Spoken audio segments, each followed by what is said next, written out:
Söyle yağmur çamur değme yüreğime. Şimdi ben neredeyim, sen nerede?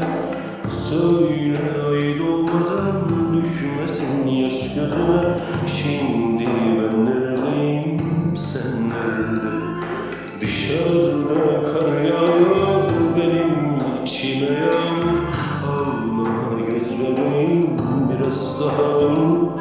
Yüreğime basa basa içimden yar gidiyor. Ağlama iki gözüm, biraz daha dur. Ay ay ay ay ay ay ay yanıyorum.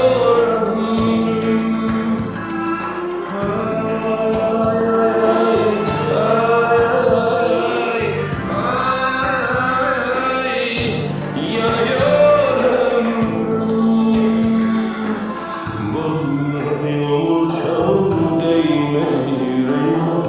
Söyle ben neredeyim, sen nerede? Söyle ay olmadan düşmesin yaş gözüme.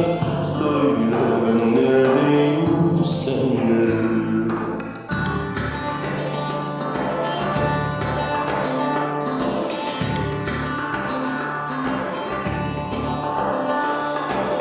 Söyle yağmur söyle değme yüreğime. Söyle gökyüzüne, o nerede? Söyle ay doğmadan düşmesin yaş gözüme. Söyle gökyüzüne, o nerede? Söyle yağmur söyle değmeden yüreğime. Söyle gökyüzüne, o nerede? Söyle ay doğmadan düşmesin yaş gözüme. Söyle gökyüzüne, bu nerede? Ay ay ay ay ay ay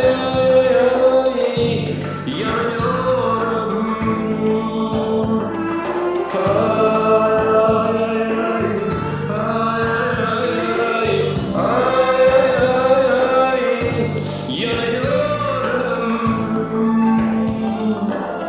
Söyle baksın gece dağların hasretine.